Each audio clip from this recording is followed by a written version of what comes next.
Second. What's going on, everybody? This is your homeboy E Short with the ENL Sports Talk Show, hanging out with my homeboy Les Miller. What's up, Les? What's going on, E? How you doing today? I'm chilling, man. Hey, man, I'm going to get kind of long-winded with this, man, but y'all have to understand. Stop. I've played a lot of ball with a lot of people.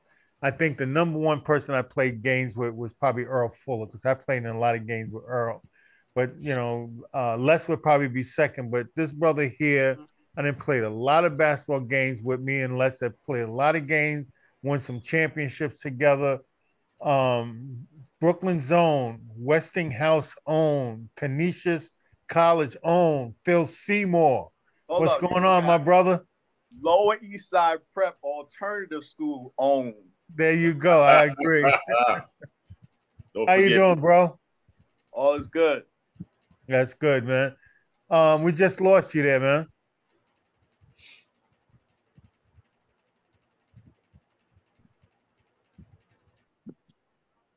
Yeah, everybody. Sorry for that little glitch. But back to the point. Phil Seymour, how you doing, bro? Great. All is well. I good, hear you, good. man. Your Tell brothers, her, man, tell from her, loved ones. Huh? yeah, tell the public a little bit about yourself, man. Born and raised in Brooklyn, Gowanus Projects, one block over from famous Ray James, home of Beetle Washington, Richie Gordon, Henry Kinsey. Uh, Went to Westinghouse High School, did my 4 years there, didn't graduate. Me and you, Eric Short, was out of school for about 6 months. Yes, And sir. gave us the call, and we wound up going to Lower East Side Prep. Mm-hmm. And from there, we went to, I went to junior college in Kansas for 2 years in Independence. Then from there, I went to Canisius College, played there, got drafted, had a season with Phil Jackson at the Albany Patroons for a year. Went back, got back into coaching. Uh, did a lot. Man, I was a police officer for 5 years while I was coaching high school. Did freshman for 2 years, varsity for 2 years. Then I started my college career in coaching, and that was 1990. And did that for about 30 years. Was at a bunch of different schools that we can probably talk about.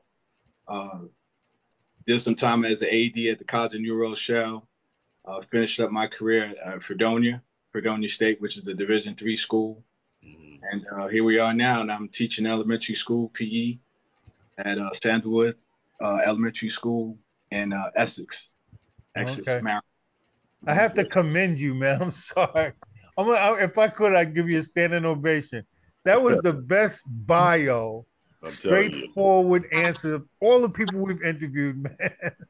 Yeah. Straight to the point, man. And just speaking to all of the things that you've experienced through your career as a player, first and foremost. What were some of the highlights that you had to deal with? And I'm talking about through your high school career up to your end of your college career at Canisius. Well, that's with us, Eric and Leslie. Leslie's different. He was smarter, right? Brooklyn Tech. I want to ask him that question, like, how did you get in there, man? Because but like I didn't play until my senior year of high school. Yeah, I didn't play. My freshman year, I think I got kicked off for something stupid, following somebody. Sophomore year, I didn't play. Junior year, I was on the team, but I quit because I wasn't playing. And I think that's when it kind of started, because what I did is I went down to the St. John's Rec, and I'd go down there, and then they had their little winter tournaments. I started playing down there and got my game better. And then, boom, what happened after that? We started playing with George. I mean, before that, it was Brooklyn, USA, and Billy Townsend and some of the other guys. But once I got with George, that's when it kind of started. And he was big on emphasizing that I needed to be a point guard, because at that time, I was just a shooter. With Brooklyn USA, he put me in the corner, man, and just stand there, and have somebody hook you up just to have everybody had a role, which was the good thing to do. Mm-hmm. But with George, it was more about development and developing your game and, where you're going to be in the future. So, myself, you guys, a lot of people appreciate what he did, because that was a fight. You know, there was a lot of fights with George going on, man, because he was trying to, you know, press upon us what we needed to do and how we needed to do it. You know, his main thing for me was like, yo, you're gonna have to be a guard. You know, I knew it, but he was pushing it really hard. So once that happened and we played with Lower East Side Prep, we me, Eric, Ray James, who didn't play, he was at Pacific, but he didn't play. We played in the Winter League with Riverside Church. So we was playing the Lower East Side Prep, which we was having great competition, especially versus Pacific and Phil and all of those guys, Bear. But then we was doing the winter thing too as well. Right. We was doing that, and then once we got done and we got our what we needed, our paper, I can't even tell you how we got it, or I can't remember, but we got it done. You know, me, you, Leo, we had a crew.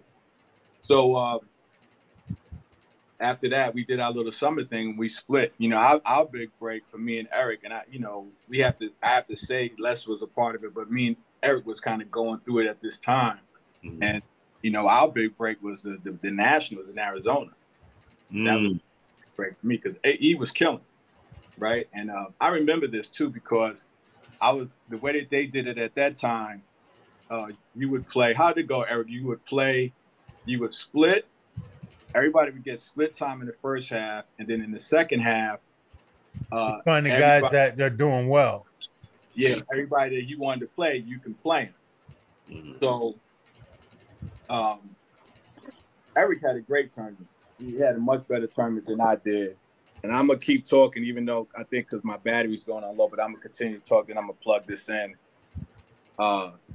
And then I had a solid tournament, you know, but Eric really had the great tournament. And once that happened, we got the recruiting for us went up because nobody was really coming to a winter league game to recruit us or anything like that. So I wind up going to Independence. That's how I wound up in Independence Junior College. And then Eric went to Kentucky, Paducah. Right. And everybody thought that we was gonna go together. Everybody, nah, they ain't breaking up, man. They going, you know. But for whatever reason, my coach, he had me coming in because you know what, too, Eric. I'll bring this up too. The guy from Independence was at the Wheelchair Classic when we played in the Wheelchair Classic, and I was like the last guy on the squad. And I remember him coming in. That's when coaches could come into the locker room and talk to all the kids. Remember, all the coaches was in there talking to everybody. Like, it was like a fest. And I remember the guy that was the financial guy saying, I'd take any one of these bastards. You know, he was a country. I'll take anybody. I'll take any one of these dudes on one of these bastards on the team. So it turned around, and the new coach that had came in, he had sent him to go see me when we was in Arizona. And, you know, there's a lot of stories to that, too, because we had a great time and a lot of stuff was going on. But from there, that's how I wound up at Independence Junior College. Right. And, that experience, you know, of Arizona, you're right. It changed a lot of things that were kind of like, you know, being, I guess, and let's be nice about it. The term sleeper, we were sleepers. And that's what that term was, guys that, you know, didn't get looks or, you know, whatever reasons, academically, whatever, but, you know, we came like at the tail end. And you're right, playing in Arizona really, I think of everybody that was there, you and I probably benefited from that experience there more than anything. And yeah, for sure. And it was just great because it was time. And you know, so people started paying more attention to us because people were like, whoa, like these guys did work. So yeah, and we was playing against everybody, and like we didn't know it. I mean, I didn't. I just know that we were going, but it wasn't like, oh, you know, this is Sleepy Floyd you guarding, you know, because I remember he was killing us at first. You know, and it was kind of like, yo, what are you going to do? Like, all right, well, you got to check up. You know, so we was playing against competition like that, and everybody was there to see it. But you're kind of doing it and not realizing it. You just know that you kind of going through this process.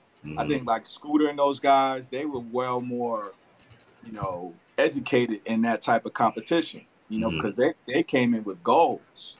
Right. Because we lost that Florida. I was kind of responsible for that Florida loss, for the Nationals there. And I know Egg was saying, now they wanted to win all the titles for the summer.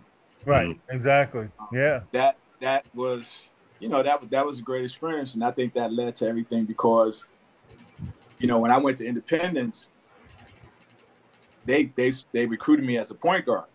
Mm-hmm. I could play the point, but I wasn't a point like that.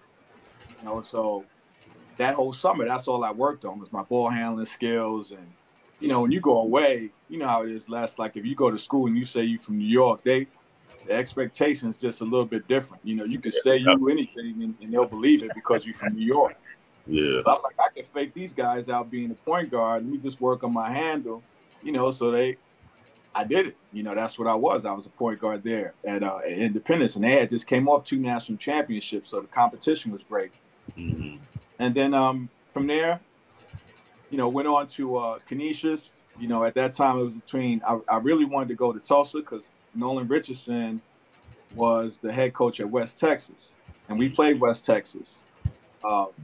And he remembered me from playing because they pressed. They had like Paul Presley and those guys, and they pressed the whole game. And I'm looking at Paul Presley, man. This dude 6'6" and got arms, so the handle had to be different, man. I'm trying to throw it over the top. I'm like, I don't know what's going on.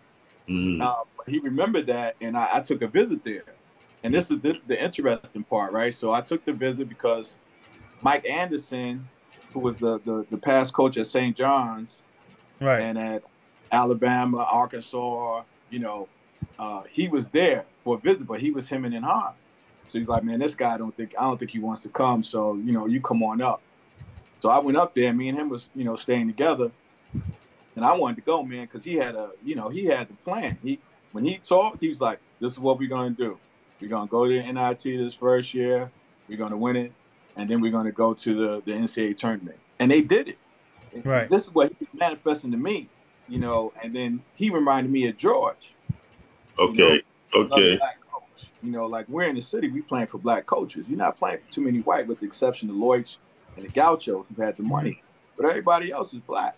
Right. And then you big man that was behind them, so that gave him some more support. So when I saw Nolan, it reminded me of George. I'm like, oh, I'm going here. And then, but people don't know, y'all probably know, but Tulsa's black. I'm in Independence, Kansas. Independence, Kansas is not white, but I had to fly into Tulsa. But when I went for a visit, I'm like, oh man, there's a lot of blacks. Hence, Black Wall Street, those things that I didn't know at the time. Right.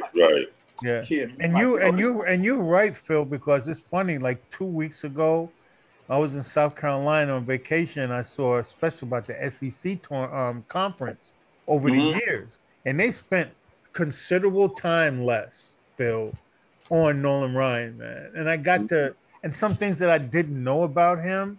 So, and when you refer to him as being like George, that hit a key note for me because I was like, yeah, you know what? That's what it was. I mean, he was a man that was respected by people. So I can understand how you felt about possibly wanting to play for him.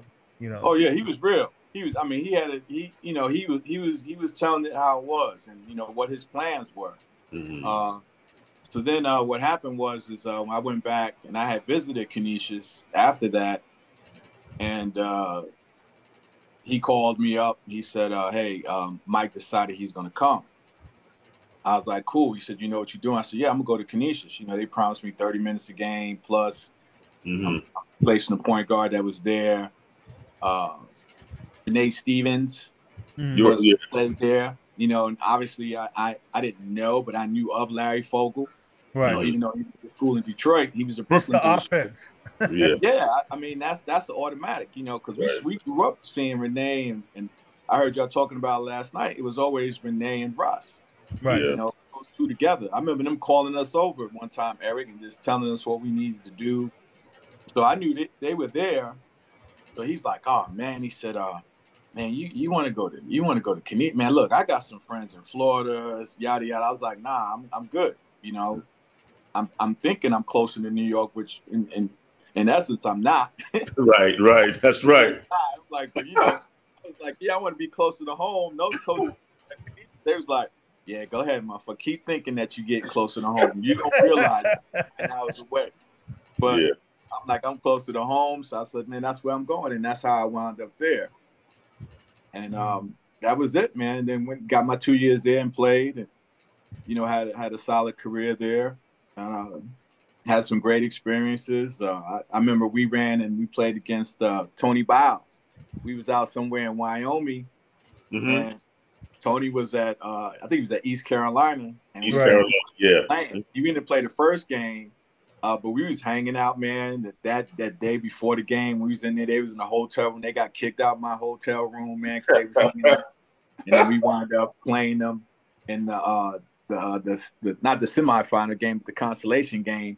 And we wind up beating them and hanging out, man. But it was just cool, just seeing your boys from Brooklyn. It's like that in Kansas too, right? Because I remember Brooklyn, USA. Les and them had came in. They wasn't in town, but they was in Kansas. They was like all the way on the other side of Kansas, and somehow I knew that they was there. And that's when I think Les was getting ready to make his move, with Ice and all of them cats. And I drove, and I had this girl drive me up there. And we just kicked it, man. And it was like the best because, I had my Brooklyn brothers was with me. And he had Tommy Everett, all those guys. He had the whole Brooklyn up there in Kansas. And I remember going up there and just hanging, man, because you wanted to see somebody from where you was from. Right. Oh, yeah. But, that you're talking about at Garden State? Yeah, I don't remember the school, but it's Garden State. Yeah, Garden State Community College, because there was Tony Biles was there. Mike Darby, as you know, Les Roberts was the coach. Tommy Everett, and he had had Jesse Massey. And it's crazy because he was a student while they were students. Wow. Lester. I said, whoever she was, I was like, can you take me up there? It's about, because that's the other side. It's like about 2 or 3 hours. Right. She drove me, man. She drove me up there, man. We had such a good time hanging out, man, and seeing everybody. But that was part of it. I think that was a big thing, playing in junior college. And then I remember playing against Lyles, Mike Niles, not Mike Niles, the oldest one, Steve, and he was playing for a team. They came in, and we had a chance to talk and kick it. I thought those times was fun, man, because, when you're in different areas, just like being in Hardwick or being in Kentucky, man, it gets lonely. Yes. Yeah. And then, so did you guys ever hook up and hang out? No. Not when I was in Kansas. No. I mean, at Canisius, when you were at Canisius. No. Hey, yo, it's a lot farther than you think. That's why I'm asking. Like that's a distance, I guess, right? Yeah. Wow, man. Because you're right, man. It is lonely, man. And anytime that you get a flavor of home when you're away, it makes the stay a little better. Yeah. And but in my case though, what happened was by the time Phil was up there, right? So now I've been up in Hardwick almost 3 years, right? So 3, right? You would have been there for 3 already. That's right. Yeah. So those guys are my brothers already, and Big Don was with me. Right. You know what I mean? So that was one of the Brooklyn flavors, So and then we had some brothers over at the Oneida State that were from Brooklyn. So I was kind of chill. Right. The first couple of years was kind of difficult though. I must say.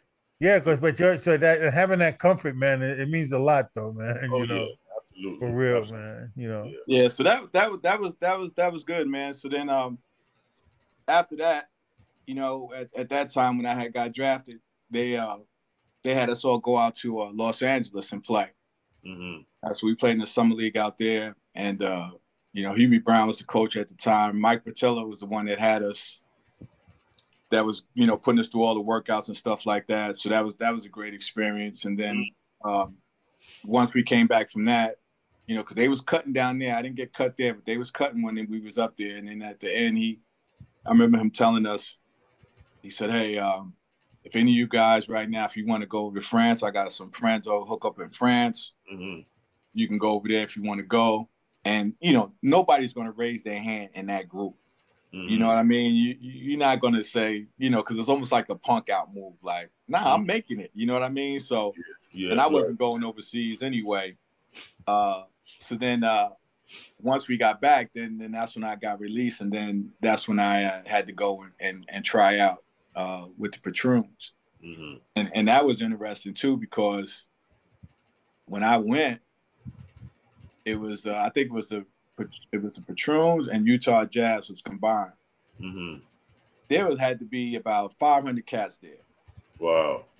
Right. Wow. I'm not lying, and I'm seeing, I'm seeing people that I looked up to that was older, like a Jack. I don't know if you remember, like Jack Galoon and all of these cats, man, that played, and they're all there. So in my mind, and I tell my kids this story too. In my mind, I'm like, how am I gonna? There's 500 cats here. How am I gonna get through this? To get down, because you only had 10, and only 8 traveled. Right. Only 10 and 8 traveled. So, and Sam was there, Sam Worthing, a whole bunch of cats. So I said, okay, you know what I'm gonna do? I said, I gotta do something to make myself stand out and be different. So everybody's sitting around. I got a ball, right? So I went on the side and I started shooting. I started working out. Like, I'm working out. Everybody else is kind of kicking it, talking, waiting for their turn. I'm shooting. I'm working out. So then when I get called to come out there, I'm ready to go. Right. So my first shot is going to be good or whatever. And then Sam's out there, giving instructions, man. He knew everybody's game, man. I don't even get into Sam, man, because, I think Sam's incredible. Sam Worthing. So it kept going. They started making cuts, kept going. I kept doing the same thing. And ultimately I wind up making the team. And then Riley was on that team too. Riley Clarita. Yeah. So we stayed in the same hotel because they had us in hotels at first. So, me, Riley, you had Sam Worthing, you had Hollis Copeland, you had all of these cats, man, playing. And, playing with Sam, we always looked up to Sam. So to me, whatever he said, I was doing. Right. And then Dean Meminger was the coach, at the time. And then Phil Jackson came. Right. And, we had a good year. I started, I played. But then I decided that I wanted to go back and get my degree. And I wanted to, start my life, because I was looking at it in terms of like, okay, well, how many years can I really get out of this? Right. And then mentally, where am I at? Am I willing to do that mentally? Because, mentally you have to be, playing basketball, when you get to that next level, it's hard, man. It's not easy. That's hard work. And you have to accept that role to be able to continue to do what you're doing. Continue. Yeah, right. You have to be able to continue. And, I'm looking at cats, man, like during the break, they're in the hospital, nothing against it, but in the hospital mopping floors, just to get some extra bread and extra money and things of that nature. And I always wanted to get my paper. So, I said, you know what, I'm gonna get started now. So I called my coach up back at Canisius. I said, look, man, I think I'm coming back. I want to get my degree. And then Phil was like, man, you sure you want to do that? You might have a chance here. Such and such is looking at you. What do you? I'm like, nah. I was like scared. I was like, nah, I need my paper. That's another reason I didn't want to go overseas, because if I went overseas, I'm gonna stay there probably.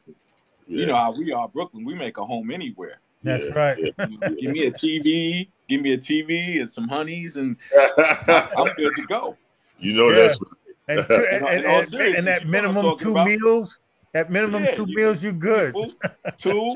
You know what I mean? You got your honeys or whatever, man. I'm good to go. So I'm like, nah, I'm not going overseas, because I go over there, I'll stay, and then by the time I come back, I'll be behind the 8 ball. So that's what I did. I came back. I was a graduate assistant while I was going to school, and then my coach came to me. He said, look, you got some decisions you got to make. Tony Masiello, who was the mayor, was a Canisius grad, and he does a lot for the Canisius play. He gave me my first job, when I was there for the summer, but he was the mayor at the time. So he said, look, Tony, got this opportunity for the police force, transit. Would you be interested? You do that, or you come back with us? And at the time, I had a girlfriend that I was living with, right? And I was like, yo, I need some cash.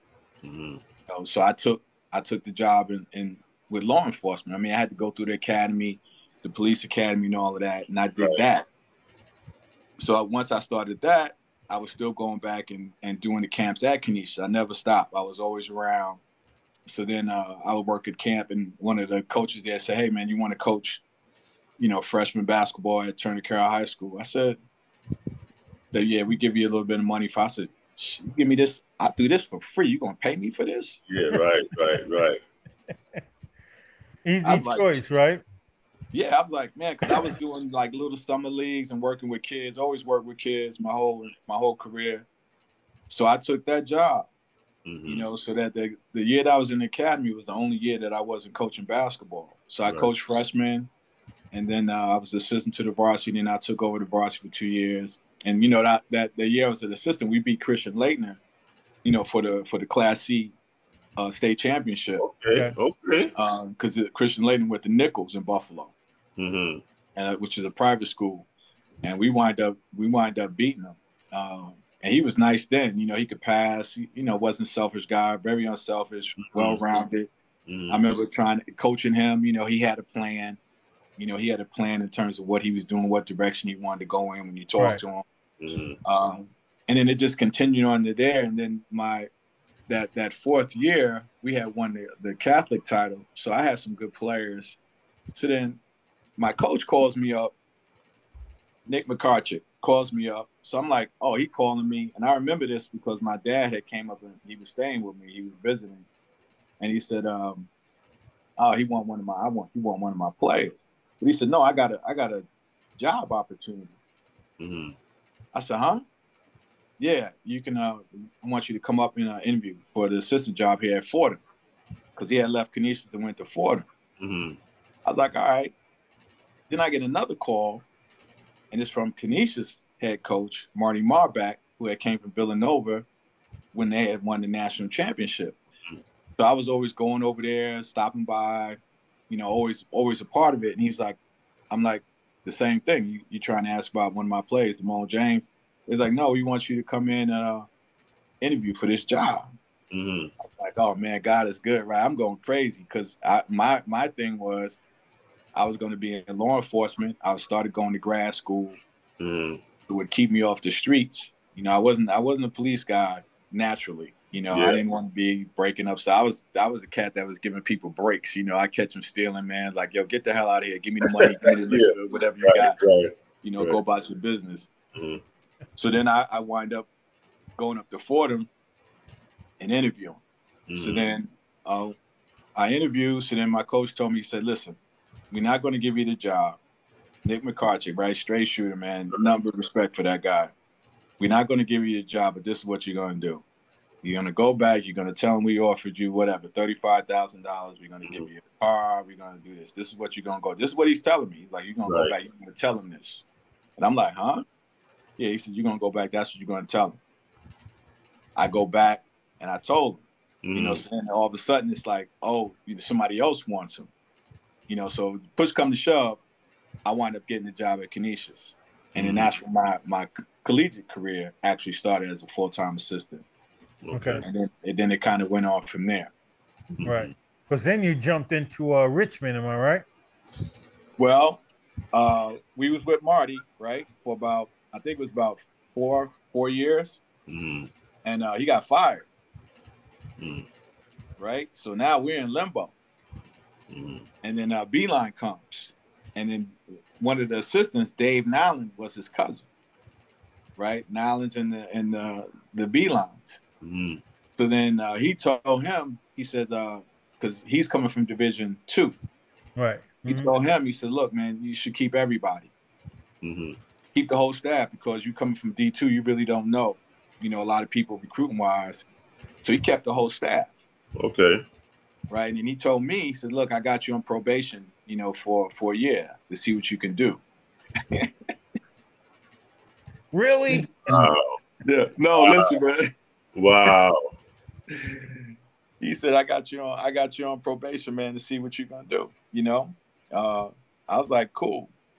Man, I was recruiting everybody. Okay. I had the whole Baltimore, Brooklyn crew. You know, we had Bam, man, that came from Ford. You know, we already had some guys from Philly, and you know, it worked out. You know, and then once we started, and he came in, you know, Coach Beeline is an excellent coach, as you know. It's been the two championship games, Final Fours, all of that. Yeah, exactly. Right. Right. And then we wind up getting to the tournament. First, we got to the NIT Final Four. And then we went and got to the NCAA tournament, which was they hadn't been like in, I don't know, like 50, 60 years. Right. And actually, we're that team is getting inducted to the Hall of Fame in September, just for our accomplishment with those 3 years that we had. We had 3 good years. Mhm. Okay. And so after that is when we left, right? So he got the offer at Richmond. And, I wanted to get the job there at Canisius. But my guy Mike McDonald, they wound up giving it to Mike McDonald, and then coach was like, "Listen, I want you to come with me." He said, "If you make a fuss and then you apply for it, and Mike's going for it, neither one of you going to get the job." I said, "Okay." And this is a drive. We took a drive to the Final Four with his wife, his daughter, and I was like, "Man," but I was like, "Okay, I'll back off. I won't try to press it." Because they wanted Mike. And Right. That's what happened. I wound up going there. I wound up going with him to Richmond. And then at Richmond, our first year, we got to the tournament. Okay. Which was great, with that crew. And then I did another 2 years. And then I started I wanted to be a head coach. So it wasn't happening, the way that I wanted to. And in life and in anything that you do, man, what you learn, you got to have patience. Right. Absolutely. But Absolutely. my patience was running out. I'm pushing 40 or whatever, 30. I'm like, yo, this is not going to happen. Yeah. So I started applying for jobs. So I'm applying for jobs, and the Syracuse job comes up. Right. And I had some connections in there with Mickey Walker and some other guys. So I'm pushing this joint, man. I'm pushing to try to get at Syracuse so hard, man, you wouldn't believe it. I mean, I'm doing everything that I can to get in there. Right. And Mickey calls me up. He says, "Yo, you got the job." I'm like, "Huh?" I ain't getting no call from Boeheim or nothing like that. He said, so I'm like, "I'll wait and see." And he calls me back that morning. He said, you're not going to get the job, right? So he gets the job. Troy Weaver gets the job. Okay. Right. He's a general manager in the NBA now. Right. And then, in fact, just to go back, Paul Hewitt got the job at Fordham. When I didn't get it, Paul Hewitt had got the job. Right. So then once that happened, that was, it just kind of just set the tone. And that's kind of how it, when I started at Canisius and everything, that's how that kind of started. So Well, how was your experiences, being that you mentioned that y'all have gone like through your experiences as a coach, going through the NCAA tournament quite a number of times, the NIT? What was from a player standpoint, and then from a coach's standpoint? What did to you? What is the difference of that experience, um, of playing in like the postseason tournaments, the NIT or the NCAA? I mean, coaching wise, it was just for me, for our whole staff. You got to understand, we had got fired, so we wasn't winning no games, until Beeline got there. And you kind of knew his skill. You saw the difference in his skills.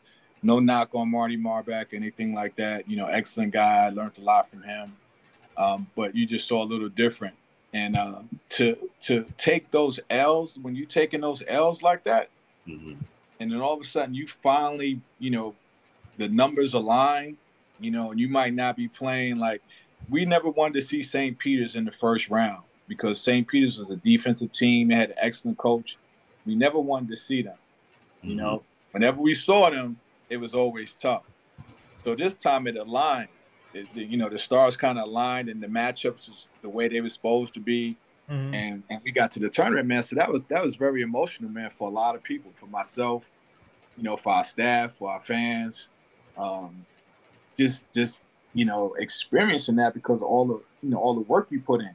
Right. and you don't know when it's going to come. You see people win, but that's not everybody. Only one team wins the national championship. Right. You know, you only got a certain amount of teams that's going to the tournament.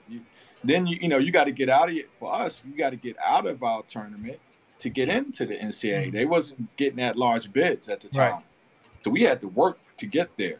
Mm-hmm. So for me, it was an amazing feeling, man. It was great, you know. And then just kind of going back to, you know, that the whole thing of being a head coach, you know, you always want to kind of experience that.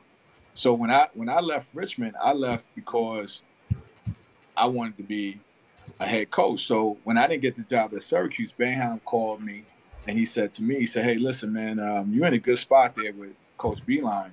He says, "But I know something's getting ready to happen at Providence. You know, King Rice is getting ready to go out. You know, because for whatever reason they was having some problems, whatever." He says, "Would you be interested?" And I said, "Yeah." Mm-hmm. He said, "All right, well, I'll make the call. Give it a couple of weeks. I'll make the call, and I'll talk to Tim." And then I knew Tim because he was the head coach at Iona. Mm. And you know that, Les, because his father was the head coach at Potsdam, and they had won, you know, Mm-hmm. That's right. That's right. Yep. championships, Yep. right? And so he was the head coach there, and then he retired, and his son got the job. Mm-hmm. I knew Tim from being in the MAC and competing against each other because Iona was good too. You know, Iona was very good, and that's how that kind of happened. You know, so I went down there. Tim called me up. He says, "Oh, we going to the pre-draft camp. Meet us down in Chicago." So I went down to Chicago because Shabazz at the time was thinking about leaving early. Um, and then we went down there, cut it, you know, chopped it up, and I wound up getting a job there. You know, so all of those experiences is just, you know, it's just good because I've seen the other side of not having a lot of success, man. So Right. when you at that, when you not having a lot of success, man, and you taking a lot of L's, and then that happens, man, it's tearful. I cried. You know what I mean? Yeah. I'm like, oh man, I don't believe it. You know, thank you. You know, Right. just to experience something like that, and then you see your players experience it. You see what they've gone through. You know, the work that they put in. You know, sometimes you might put in all the work, but it might not happen for you at that particular time. Mm-hmm. So that's when you kind of teach perseverance, you know, to your players, and then they get a chance to kind of understand it, you know, Right. what it takes, what it needs to be done. And Right. then I think that when you have good leadership like that, Mm-hmm. it everything gets passed down, but you have Mm. to kind of go through it first. You know, Mm-hmm. you have to experience those things, those games where, you know, somebody called a timeout and there was no more timeouts. Yeah. Yeah. Or you know, you're in a situation where there's 1 second to go and you got to side out of bounds. What are you going to do? Right. Mm-hmm. You got to go through those experiences in order to be prepared for the next time. But nobody wants to go through that. You Right. know, you don't want to go through that shit. That shit is so painful. You Yeah. know, but that's those things, Eric. Those are the things that you had to understand the process and how things work. Because Mm-hmm. you know, coaching, man, I went to y'all. I went to y'all tournament game, and y'all went to the tournament. I was there in the stand. You remember that? I was always coming up to LIU, and y'all brought everybody back. You know, you Yeah. had Earl, Rudy, man, and it was just like I'm sitting there watching it, and I'm like, yo, these cats is getting ready to get it. You Yeah. And know, it's I funny remember because that. the experiences of that, and looking back, like you said, and looking at the comparison and what you got to put in and get out of it. And it's like that's one of the things that we did miss at LIU is that we didn't have leadership from the coaching environment that would have, at least made life easier for. Because based on what you're explaining, as a coach, those responsibilities it helps the players perform. It helps them be prepared. And when that part was missing, so you just imagine our experience like that. And it's funny because how you discuss or mention how coaches were with you and enlightening you about opportunities, but so they were very open and transparent. And I know Les from conversation with Les, he's had the same experiences with his coaches that they were transparent and straight up, and we didn't experience that, But for you, how was that open that transparency that those coaches provided? Did it make it easier for you to make the decisions that you made, or was it just the way it is? No, I like it. I mean, you could. I'd rather you tell me to my face that you're a racist At least I know what I'm dealing with. You know what I'm saying? So like, Okay, Phil, I'm a racist. I'm a racist, Phil. no, no, check it out. No, seriously, because my coach, I know. at that time, he would tell us, like if he had like four or five, and I guess I'm timing myself, man, but it seems like yesterday, but we had 4 black players starting. This is when we was losing my junior year. He was feeling pressure from that, so when we took 2 L's, he says, fuck it, I ain't gonna play all the black guys no more. I'm putting such and such in there, like straight up. What was it? Was it? Let me ask you a question and sorry to cut you off. Did you experience that same thing at JUCO? Nah, man. Nah. Yeah. My man, Coach Munderland, man. We talk to this day. He's in Poland. That was my family. You hear me? When one Christmas I stayed there, I didn't come back home. I stayed at his home while they went on vacation. Now that was my guy. Now on the outside of it, in Independence, Kansas, oh yeah, you know what that is. I know. That's why I asked. I mean, but with lest him, you have no idea. my coach at that time, man, that was my guy. That was my family. And he had Lawrence was his assistant, was a young guy from LA that he had. Then he had the admissions guy, because normally your admissions guy was your assistant coach. I don't know how it was with Hartwick, but normally, that the guy, because he could do the recruiting too as an admission guy. Okay. He was normally the assistant coach, but it was out there, but it was like, those are our boys. I mean, Yeah. you would get that from players. I remember, almost being set up, man. With some football cats, man. That you had me in the room and they started talking that talk. So in my mind, I'm like, okay, where's the door at? How many locks is on that joint? Is there any knives or anything that I get my? You know how it is when how it is. Yeah. Check your start playing. surroundings. Yeah, for me, it wasn't about talking and all that talk and all of that. And I'm like, oh, let me get set first. Yeah. And that's something to what y'all talk about in some of your other discussions about when you're playing the game and not using a whole bunch of effort, and being kind of concise in what you do and not wasting energy. I don't know if that's a Brooklyn thing or not. We make sure we take the right shot. You make the good pass. You don't want to miss. You want to be real efficient when you're playing. And in that situation, when I got in those situations, I was just being efficient in terms of my movements and how I was going to move. But I didn't have that issue with my coaches, and like some of the other players that might have had a problem with it. I didn't have a problem with it. Right. If you tell me something and I know how you feel about it, I respect it.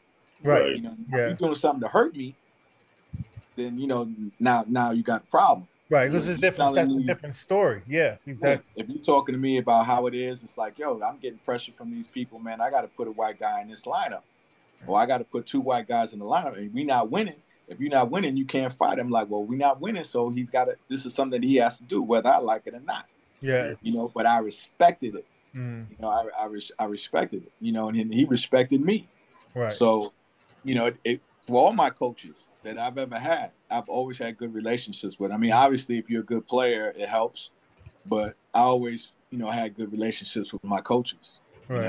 Well, that's really weird, man. Because for me and JUCO, I mean, he seemed to be a good family man type of guy, Coach Schmidtmeyer. But I swear, as soon as he walked off campus, man, the hood came on and he was like the grand poobah. But it showed and it reared its ugly head in situations that criteria was led to you. And I thank goodness like none of y'all had to experience that. But that innuendo comment, either you play my way or I give you a plane ticket home. It's saying things like that, whether it's direct or he says it and he's walking away so that you hear it, that's like a threat, and to experience that, that's one thing. But the other part of you saying about when you go out there and play and you know what's expected out of you, but your Brooklyn experiences taught you to be an efficient basketball player, like you said. And you put those 2 things together and have a fairly decent coach who supports you, and you're going to do well. You're going to have, I mean, win or losing, it's everybody involved, but individually, you should be prepared, and that's a good thing, man. Yeah.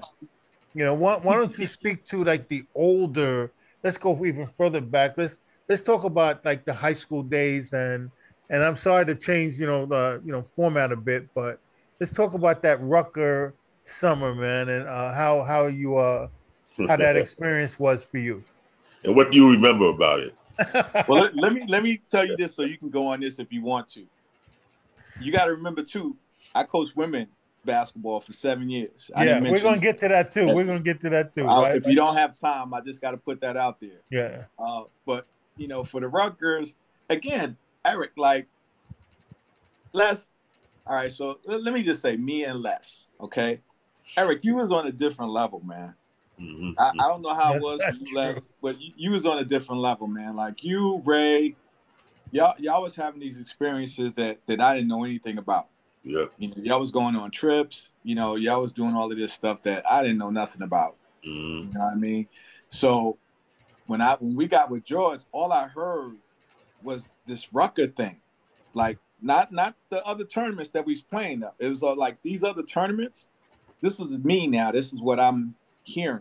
I don't know, but I'm hearing all these other tournaments was like a warm up for the Rucker. So it's like, what's this Rucker shit, man? I'm not.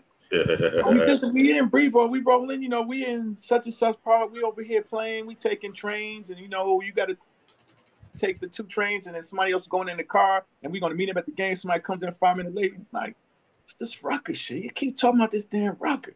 Mm-hmm. Then we get down there, I get down there, and I'm like, oh. Yeah, I'm not thinking about who we playing against because I'm, I don't know how y'all was. I was in my own world. Mm-hmm. And the only people that I knew was my team. That was it. I wasn't thinking about, I didn't know who these people was unless I saw something in the magazine. I didn't know who we was playing against. All I know was I knew Rucker. I knew Dr. J, Fly Williams, that Rucker, Mm-hmm. and what they was talking about, and then us playing. That's all I knew. And then we had, what was it, Norby. Like Norby was right. Norby, yeah. He was with us, so Norby was with us. Aesop Norby. And we was and we was doing dumb shishi at times, as you know. I enjoyed it. I remember more George than anything else than playing. I remember him coaching us. I remember him. You remember the time when he came to the game kind of late, and he must have ate a hot dog or some shit. And Otis coaching us, man. He's spitting hot dog on it. Yo, this dude, man, you didn't. He had a hot dog, man, and he's like he chewing and he's coaching, and the hot dog meat's coming out, man. We like, yo, and we had to play it off. Right? Because he smacked the shit out of us or something like that. Yeah, because he said, "How dare you? Hey, don't worry about that shit, son."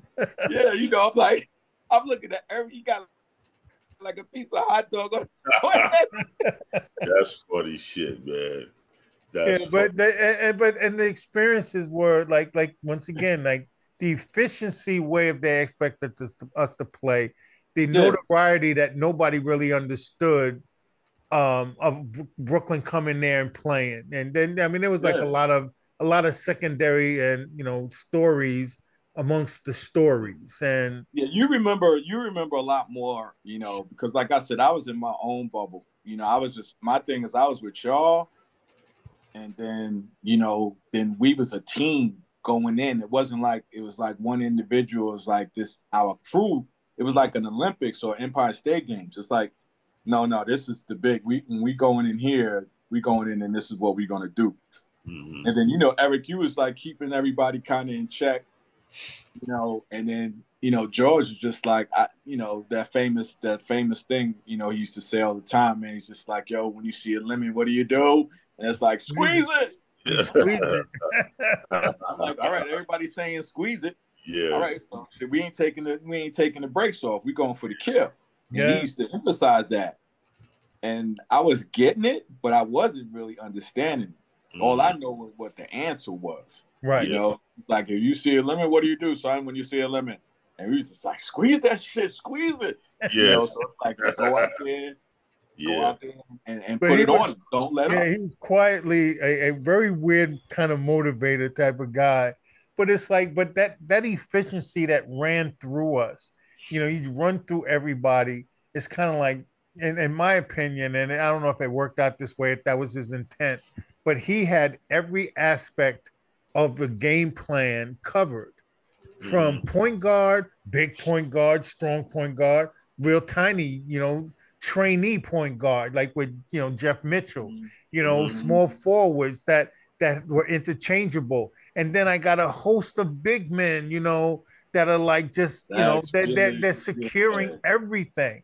And the one thing that I that was really one thing I remember, and I see us playing, and I think it was in Dykeman because of the way how open it was around the court. There weren't like a lot of trees there, but that openness, and we get on the court, and it's, you know, let's say it's me, us three, you know, Don, and who's the other person, Clarence, or, excuse me, or whoever, and but you just felt, I felt like we were like echelon as a team, such a level of echelon level elite playing as a group, that it was kind of like I felt like we were in college playing in that situation.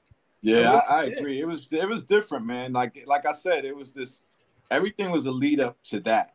That's what I remember. It's like everything is a lead up, and like we wasn't going in there to play around. Like it's like everybody had a job to do. Right. Like you know what I mean? It was just like, yo, we got to get the ball in the less. You know, Felix is busting his ass. He, you know, it was just like, I don't know, man. It's like it felt like we was like the Golden State Warriors. Yeah, you and know, we like, were, and nothing was a threat to us, and that's the other part, because I specifically remember in my head, like not now I'm not gonna mention any of those guys' names, but when we were posed to play against somebody who had skill level, like there was no like, yo, Phil, I need help.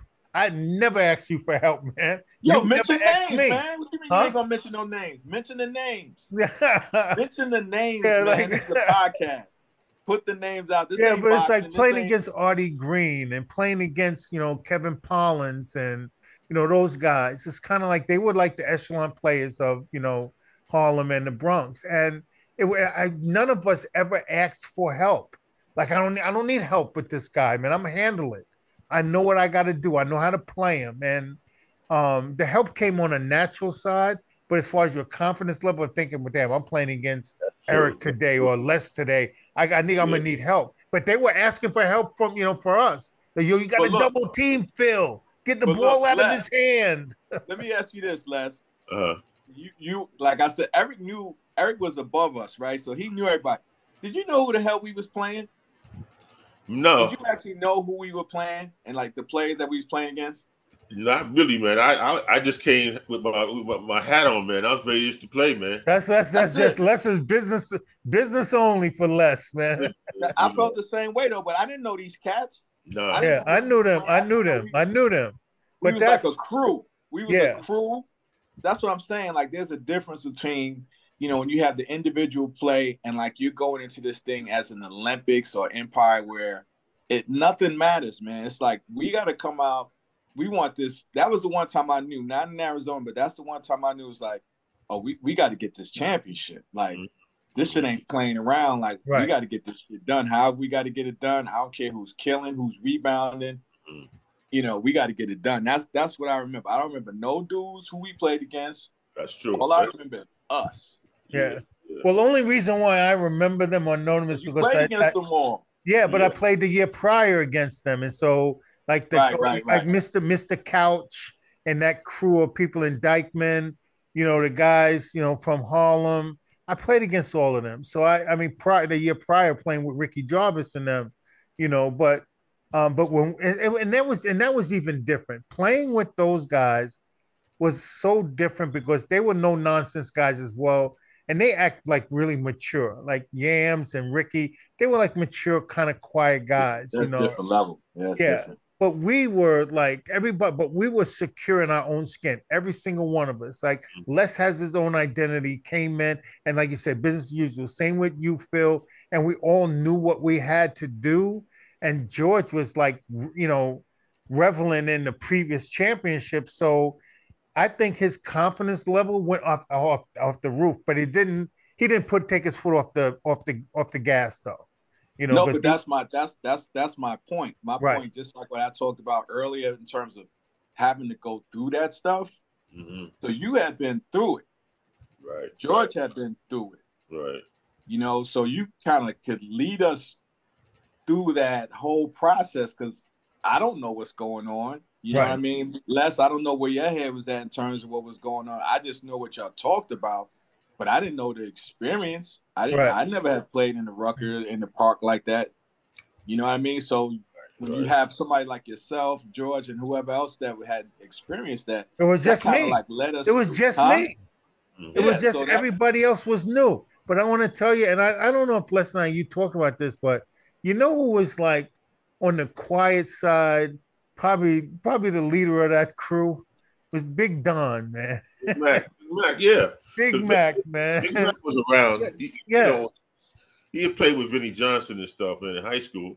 And he was doing an all city type thing, man. So he was playing in a lot of tournaments too, man, before that. Right. And he was mature about the quest, Yeah. and there were times where he put my coattails, like, and it's like, how he talks, but it was basically, just saying like, Eric, lead, like fuck that shit, Eric, lead, and it's like, but that mature response to, somebody else, that reinforcement, like, it makes it easy to lead, even when you don't want to, huh?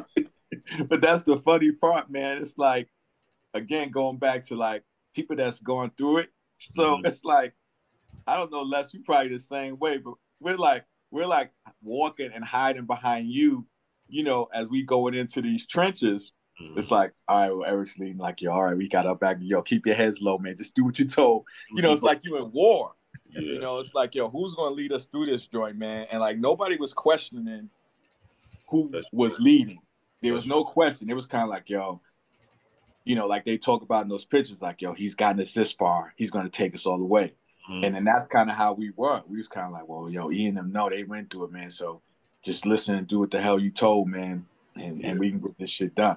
Right. And that's how it was. Nobody asked no questions. Right. I don't remember anybody ever asking questions or arguing over playing time or any of that. It was just like, the mission, man, the mission, these guys are leading us, and the mission is for us to get this done, man. So, right.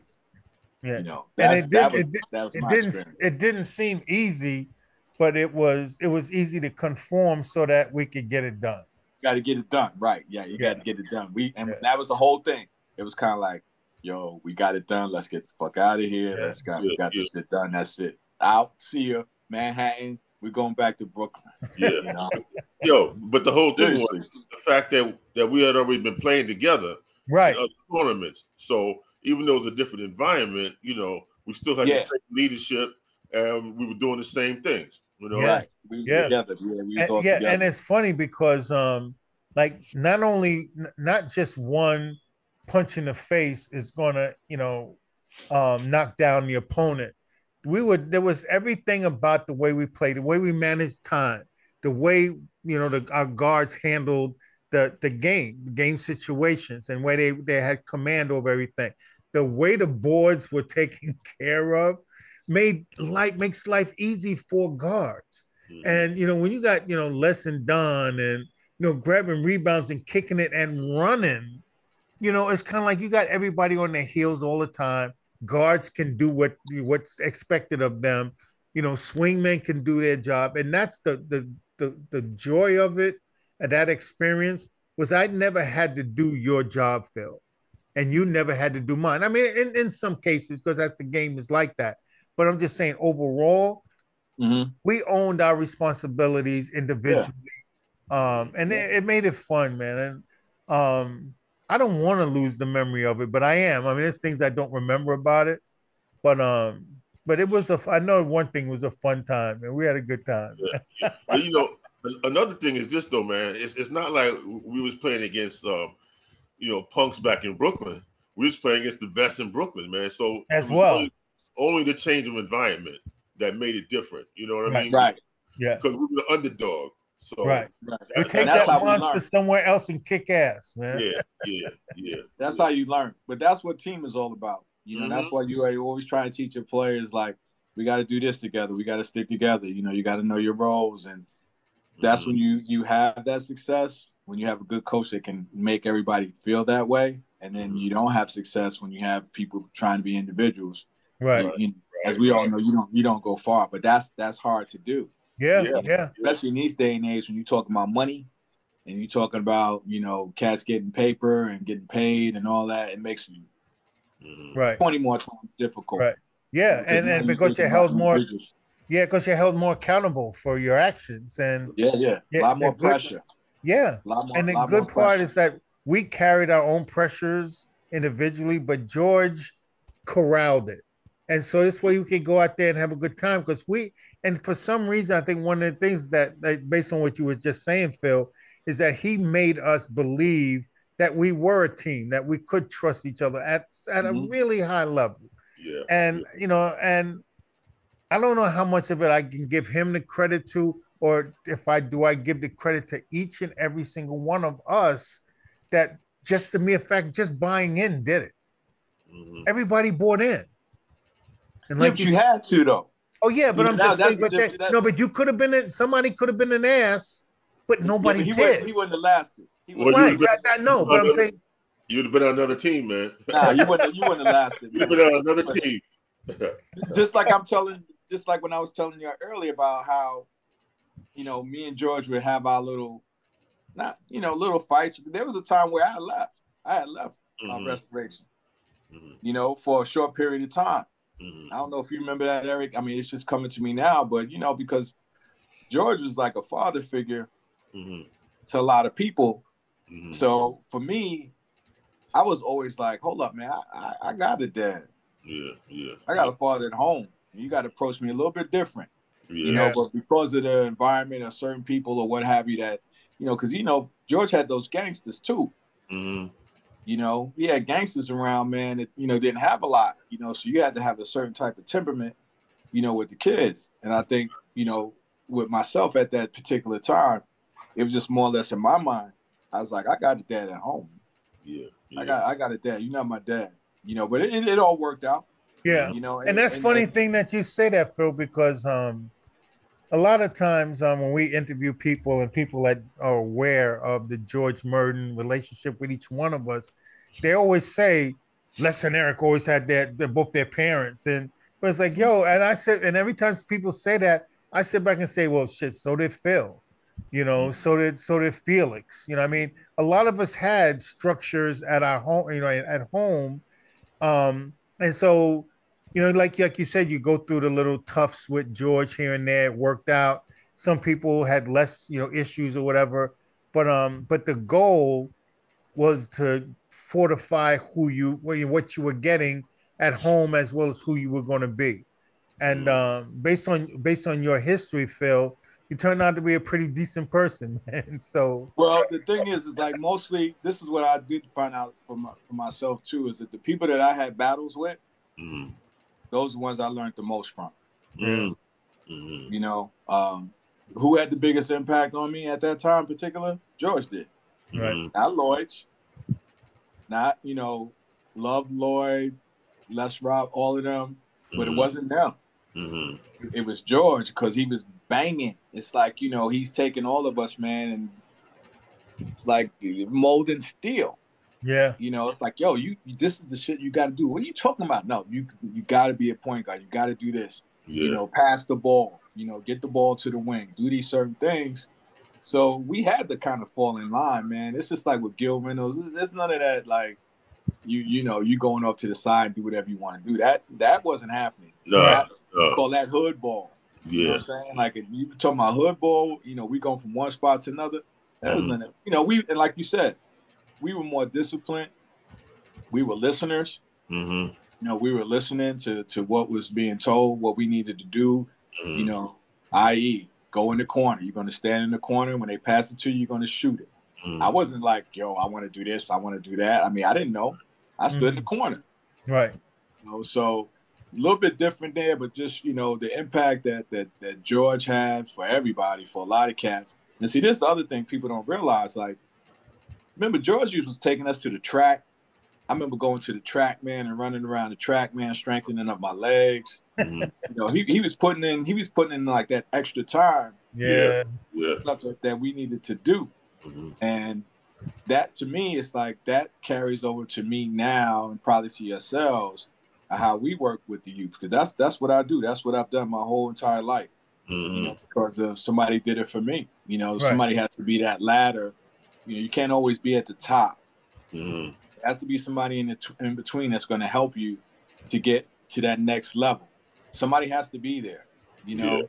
And everybody got their place, man. So that's, you know, that's what we do, you know, and that's what I'm doing now with these elementary kids. Is just trying to get them to understand. I'm at a Title I school, but I'm trying to get them to understand certain things at that age, you know, and certain things go in, and so a lot of things don't. You know, so you're always trying to figure out, how am I going to explain leadership to you? How am I going to explain to you how to deal with women? How am I going to explain to you the stuff you need to do to succeed? You know, what do you that's when remember? you notice that it's difficult. Yeah. What do you remember about somebody who was in your ear in the 4th, 5th grade, 3rd grade? You know, you start really getting it the 3rd and 4th. You know, that's when you start to kind of understand, and you start seeing certain things depending. You know, 5th grade, you know, you kind of think you know it all, but you know, those are the challenges, not to get off task, but those are the challenges I deal with now with these elementary kids. Is getting them to understand certain things, you know, and for their culture, Right. Different from where we're coming up. Yeah. And then let's transition back again now to what you had mentioned about coaching girls, and, you know, the aspect of getting people to understand things. So that's a decent segue into that environment. What's the difference to you in coaching girls versus coaching boys at the levels I that knew you've that was done? coming. Yeah. You knew that was coming. That answer, I haven't had the right answer to it. You know, I was actually thinking about, like, how am I going to answer this question? Because I know he's going to ask it. Everybody asked that question. You know, that was a transition, because what you got to understand is I had never coached women's basketball before. Now, I might have worked out some ladies before, you know, and I always had good relationships with the women coaches and women players through my career, but I had never been on that side, man. That was a big deal, you know, because you got to understand, I've never coached women's basketball, but here I am getting a head coaching job at Providence College, which was in the toughest league in the Big East. country. Yeah. The toughest. UConn, Rutgers, Notre Dame, Louisville, Miami, Wow. Cincinnati. You could, like, keep going. Like, we had like 6 Hall of Fame coaches in our league. You know, then you had national championships. You know, Notre Dame had won a national championship. Connecticut won a national championships. Yes. You know, Rutgers had been to the Final Four. You know, Louisville's going to like, it was the toughest league. You know, and then, you know, on the women's side, they didn't want me over there. I was catching flack, man. Like, you don't understand. Like, you know, when we hit that road the first time, man, they was coming at me. And I understood it, but it's like, what do you want me to do? Say no? They're like, we're going to show you what it's like on this side. Like, I was getting threats, man. Wow. You know, just from other coaches. In a sense, it's not fair. They can't come on outside. Right. They can't come on outside and not only, like I said, not only coach, but to take over a high-level job. You know, they've been on that side working, man, their entire life, man, for a position like that. Here I come getting spot.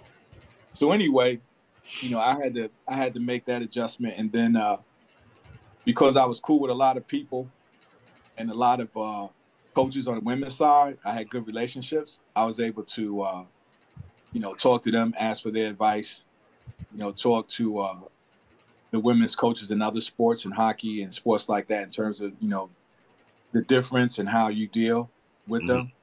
But to me, it was a lot of fun. I learned a lot. I learned a lot more importantly, Eric, less about the plight of the women Mm-hmm. in this world. Mm-hmm. You know, In this and world. in this world, Mm-hmm. and not even talking about whether you black, because then you say black, that's another. You know, Right. so that's double. You know, Mm-hmm. don't say you're Latino, that's another. Mm-hmm. You know, say you're Asian, that's another.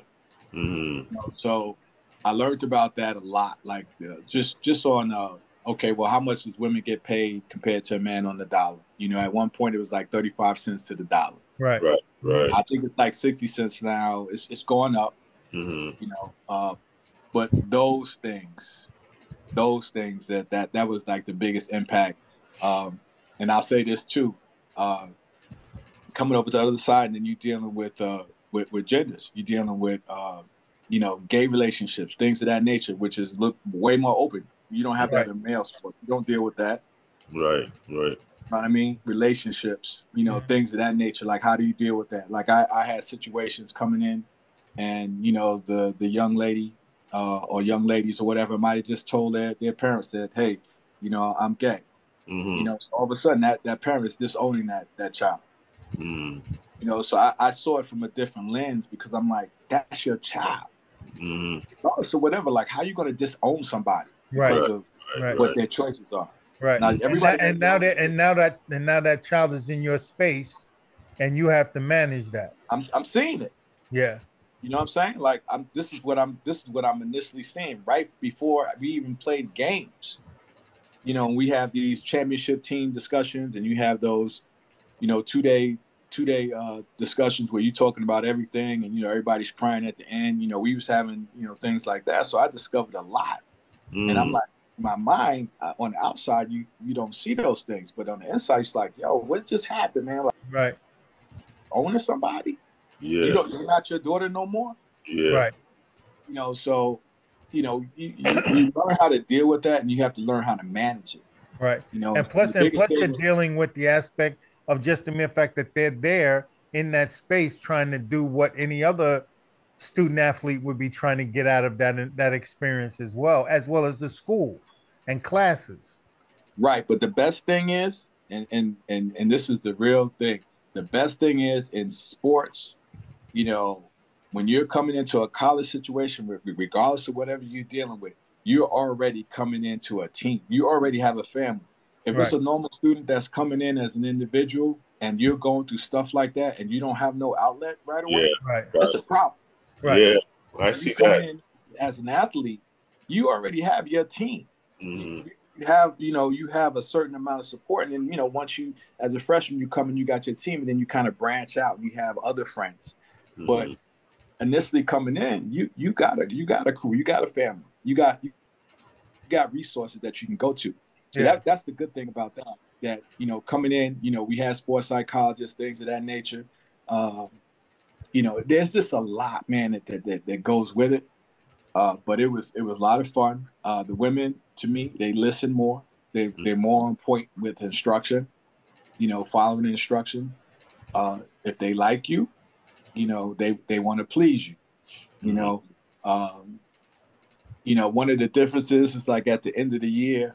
You know, after the end of the year, you have your banquet and everything is over with. You know, you got your summer programs and stuff like that. But I wasn't used to somebody giving me a picture and everybody signs it. You know, you give me a balloon and it has everybody's name. Thank you, coach, for the year. I really appreciate it. Dudes ain't doing that. Right. Right. Right. Yeah. I'm looking at this. I'm like, I got the thing here, and I'm like, yo, what's this? Right. Thank you. I thought you hated me. Yeah. Yeah. You know what I mean? Yeah. Yeah. The sensitivity, things like that, that's where, you know, you have certain things that are different. You know, conversation, you know, I think, you know, us coming up, sometimes we would say, oh, man, you act like a little girl, man. You all quiet. Yeah. Nah, man, it's the opposite. Yeah. Dudes is quiet, man. The girls, they're gonna talk. Ladies gonna Right. tell you what's up. Mm-hmm. You know, they're gonna tell you what, you know, if they have an issue or whatever it might be, they're gonna let you know. You Right. know, They so express themselves. Yeah. yeah, the more that you can communicate with them individually and then, you know, overall, then the better off you be. If you don't have Right. that communication, it cuts off. Right. You're gonna have a problem, man. Because Yeah. you know, a woman scoring, you know, they can destroy you. Right. Yeah. They can And destroy that's the case with them, just as any kind of interaction that they have with you is going to be measured and evaluated, with some emotion. And quite honestly, I say this, and I don't know how you feel, Phil, and you, Levs. I don't know how either one of you feel, but I prefer coaching girls, man. I really do, man. And I have a different perspective of the younger age group who's trying to get to that level, but they made coaching enjoyable to me, you know.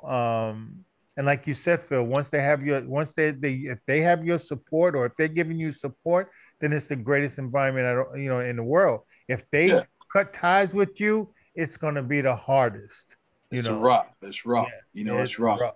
And Oh man. there's a certain level of my best player.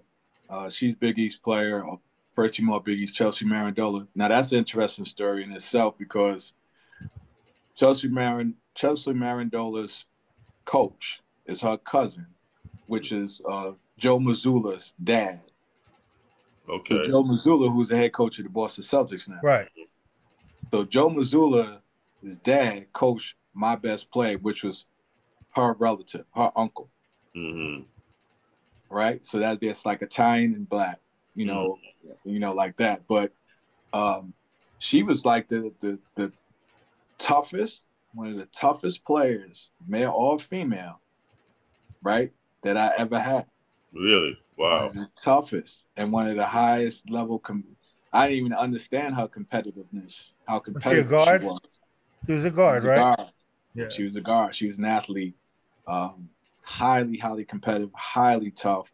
She broke her nose one time, man, and she didn't want to play with her mask on. Mm. I called her dad. I said, "Hey, listen, she broke her nose. She talking about she don't want to play with her mask on. Is it cool? I got to throw this by because I don't want you out there saying something about because Right. parents stay a Right. little bit closer to their daughters longer. Yeah. Mm-hmm. Guys, they kind of separate you on your own, but going into college, man, the parents are still, that's their little girl. Mm-hmm. So I had to ask, man. He was like, "Oh, she don't want to play with one. She don't want to play with one." I'm like, "All right, fine." She went and played without a mask, man, Yeah. and And you got hit said she on it a was the couple of times toughest too. girl she was the toughest player you ever coached, huh? One of the toughest. Mm-hmm. I'm Yeah. talking about, you talking about pain, taking pain, competing. Yeah, I've been with some great, some really, really male players. yeah, Mm-hmm. that's funny You know, thing you said that because I kid you not, I say it all the time to people. I had the exact same experience, man. Guard, girl. Stephanie Marciano, she played for Yale. Toughest player I've ever I'm said ran into a wall. Ran into a wall and would not come out the game, man. Fell on her face and busted her nose up like almost a pint of blood on the ground on the floor, and she wouldn't come out of the game. I had to force her to come out of the game. yeah, You Mm-hmm. man. know, No, they know if just in general. I think in general, but that's just my experience more with the females. Like if they know you care and you really care about them and you have a relationship with them and you talk with them and things like that, and they like just what you said, yeah, they'll run through a wall, man, and mean yeah, it too. and Not no commit. fake. It's commitment. It's Yeah, commitment.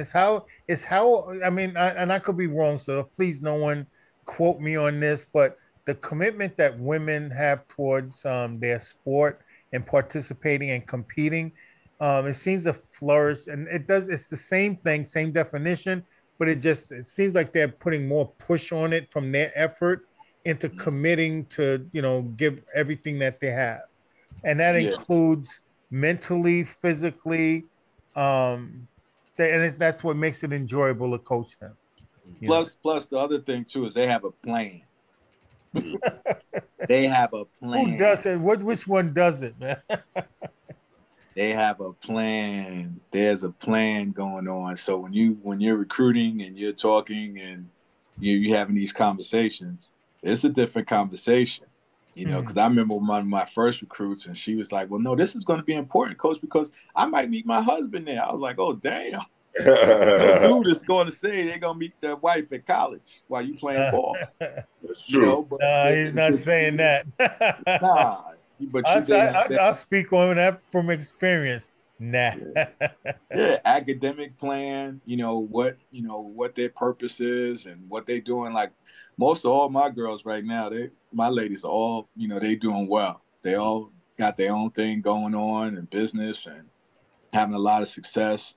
Mm-hmm. So they always have a plan afterwards, man, in terms of what they're gonna do. If this ball thing don't work out, this is what I'm doing. Right. If they had a chance to go to grad school, Providence did a real good job in terms of letting them come back and get in grad school for free. Mm-hmm. Right.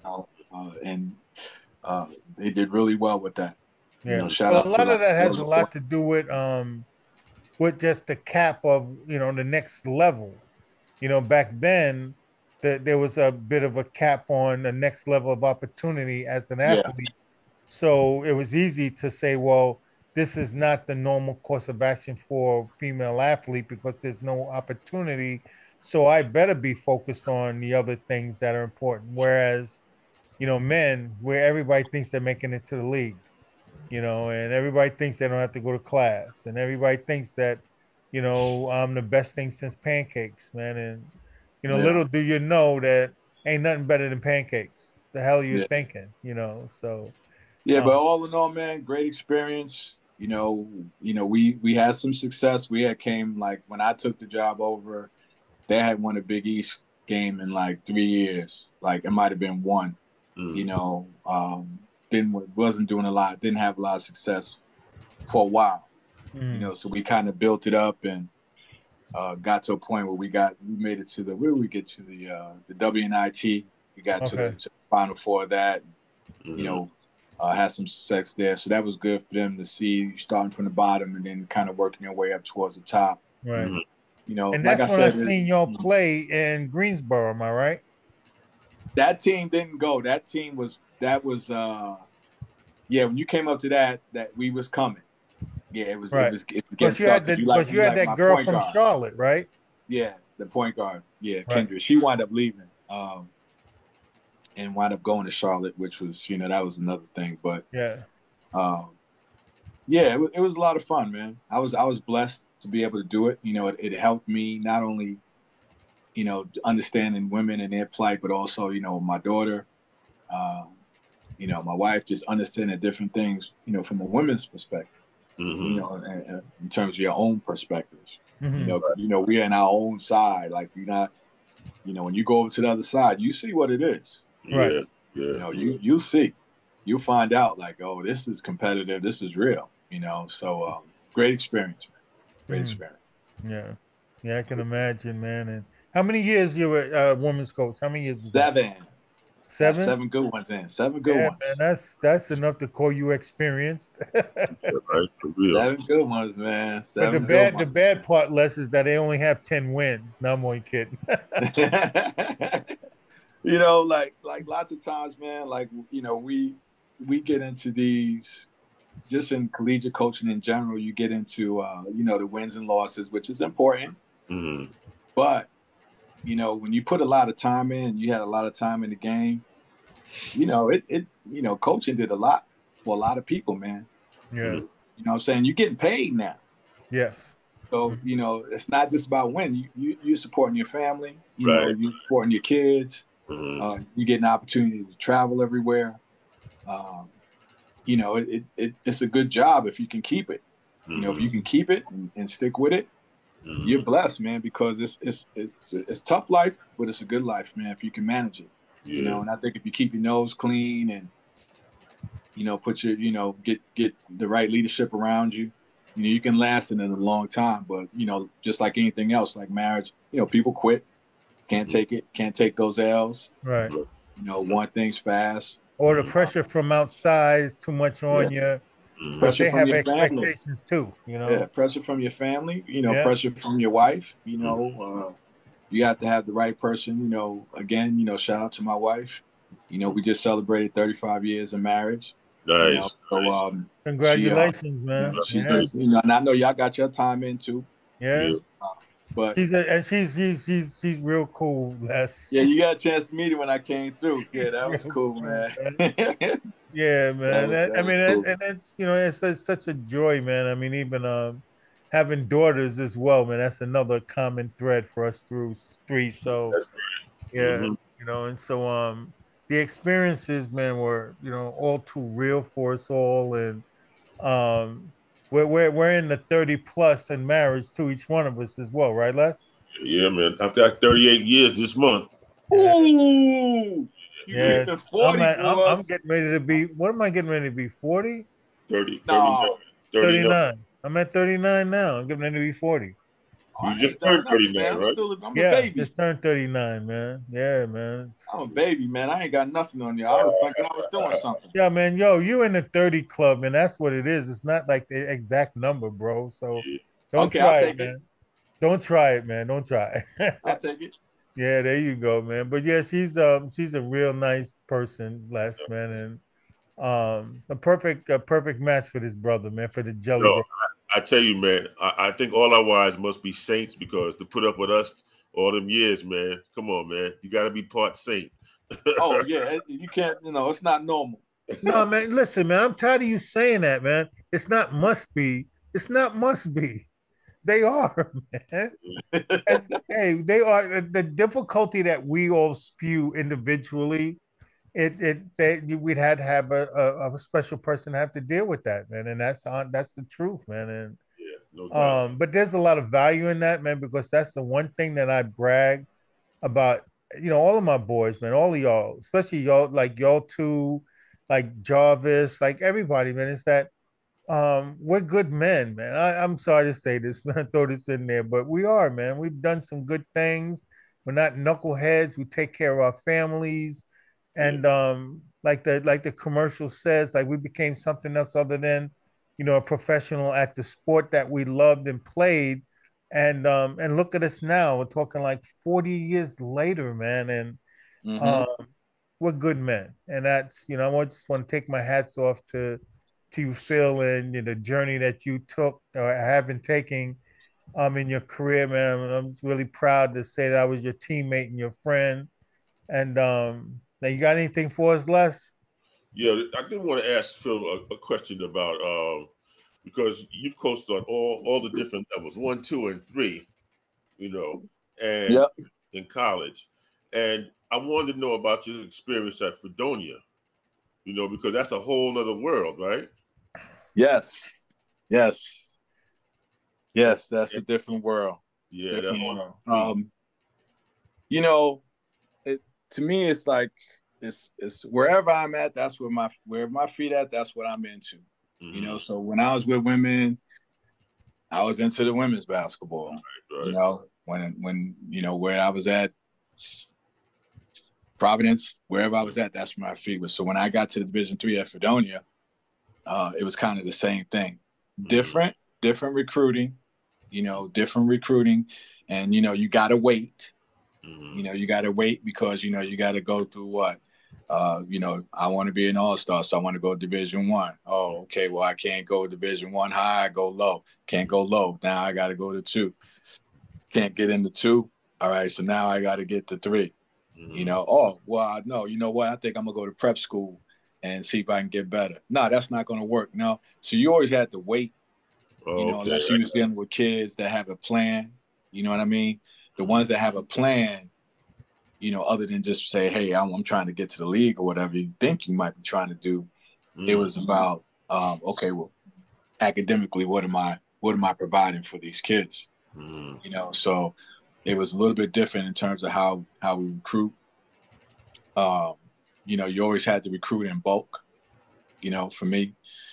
And I got a lot of kids, because we was in New York State, we wasn't doing too much stuff out of state, because you didn't have the financial packages and that you could provide to them.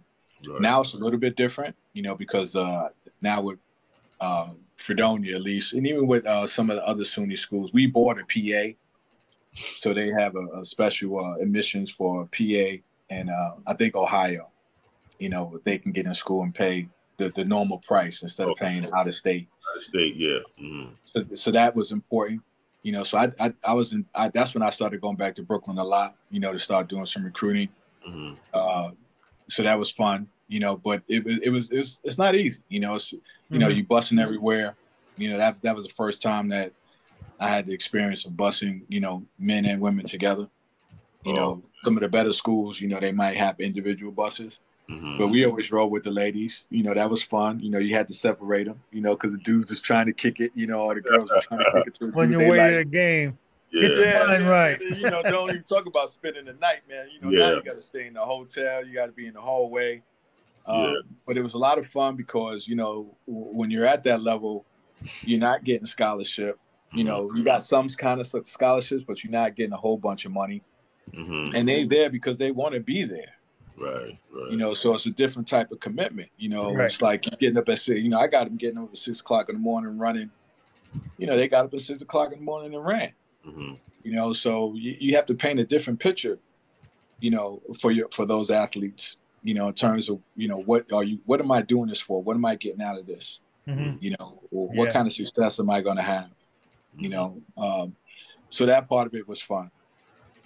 I enjoyed it. We did not have a lot of success, with that program, and they still kind of at that I think it may be because of the location and money and what they can provide. So they've kind of just been at a certain level for a while. So hopefully that changed. But I had a great experience, man. The worst. Let me tell you, you already know. The worst drive. The worst drive was the Potsdam Plattsburgh. Yeah. Oh yeah. Oh my God, man. That was like the worst drive ever. And Eric, when you talking about Potsdam Plattsburgh, that means you're going all the way up north. And what we doing, unless that's bordering what, like Montreal or something like some part of it. Yeah. And it's snowy. I mean, that snow's coming down, man. I mean, one time our bus couldn't get to our game, man, because it got froze overnight at the hotel. So we had to get individual cars, man, to take our people to the game. And those type of experiences, man, is crazy. And then obviously we never got Hartwick, but we play Oneonta all the time. Yeah, right. So it was Oneonta and New Paltz. Okay. So we go Oneonta first, then we go down to New Paltz. New Paltz, yeah. Sometimes that's when I would take my little recruit because New Paltz is closer to New York. So I was like, y'all go home. I'm gonna go back to the city and do some recruiting. And the competition, man, I'm telling you, look, you got deep, man. By the third year, your best player was probably a Division I player. By their third year. And you got cats, man, that got to the league. Like the one guy that's with Miami, he started out at a Division III with Mike Maker, and Mike Maker, who was assistant with Coach Beeline at West Virginia, he sent him over to Michigan, man. Now he's in the NBA. Yep. Wow. From Division III. Mm-hmm. So you got that stuff going on too. You got some great players, but might not have been as developed as they needed to be. Right. And and so they needed that casual approach to get where they needed to be. Yeah. So you got and dudes can ball, man. Yeah. Cats is balling, man. You know what I'm saying? I'm looking at these. I'm like, yo, what are you doing here? I had a very good player that was an all league player for like 3 years, man. Rookie of the year. He had skills. I went to go see him, man. I had to try to hide this cat, man.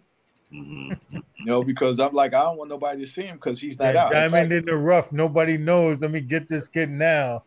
Yeah. He was Ian. Ian was a Seventh-day Adventist. So he didn't play no high school ball. That's the guy you told me to talk to, I think, right? Yeah. Yeah. He was a Seventh-day Adventist, so he didn't get a chance to get out. Yeah. And he didn't get out that much. He got out one time, man, and I was like, yo, man, it's time to go home, man. You're killing these cats. Yeah. But you see, you have talent like that, and then you have people like that's not getting that type of exposure. Right. Like it might have been like back in the day, where it's like we got so many ball players out here, man. They don't have to play high school ball. Right. But that was a great experience, Les. I'm glad I had a chance to experience it, man, and go through it. And, it worked out well for me because I wind up, getting a New York State pension out of it, when I combined it with my law enforcement. And that wasn't part of my plan, but it just kind of happened that way. So that was a blessing for me. Right. And my wife got a chance to come home, and, that's like about an hour, 45 minutes from Buffalo. Okay. So for those 7 years, her being on the road with me, she had a chance to be home and go and visit with her dad and her family members. So that was a blessing too as well. Okay. Yeah. Cool. Yeah. Yeah. Yeah. Unbelievable. Thanks for having me, man. Thanks for having Yeah. me on. I never thought I was gonna get on this joint, man. I'd be Yo, solo. we were overdue, man. We were overdue. Yeah, yeah, for real, man. That's my fault, man. I take the blame for that, man. But yeah, but you're my boy, man. So we know we're gonna get you in there, man. So there's no. Yeah. You know who you got. I was thinking about this. You know who you need to get on there. There's a lot of people you probably need to get on there. But you need to get Ice and Beetle at the same time on. Yeah, I'm trying. See Les. Yeah. That's who we've been pushing, man. We've been Yeah, trying that's to on our list. At the That's same on our time. At the Yeah, same time. I gotta call Beetle. I sent him a message, but I gotta call him.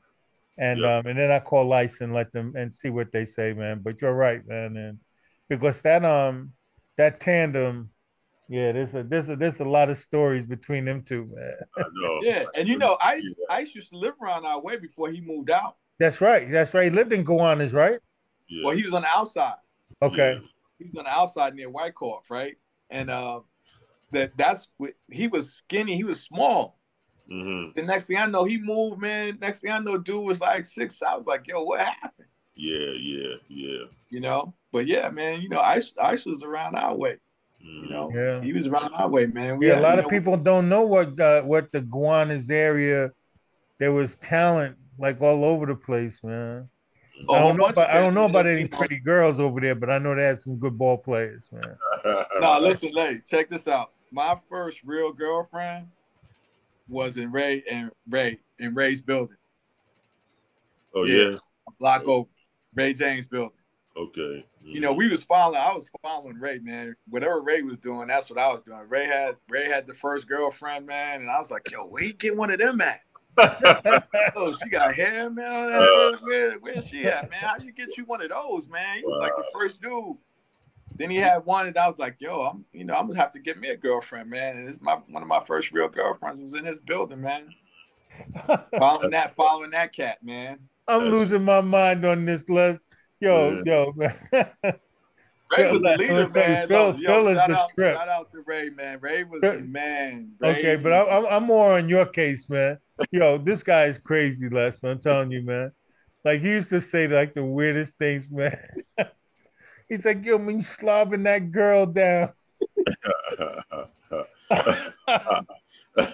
Oh my gosh! I remember we played in some BS tournament in Park Slope for my cousin, and we met 2 girls over there, and so like down at Park Slope, Park, like Washington Avenue, some court over there, and yo, man.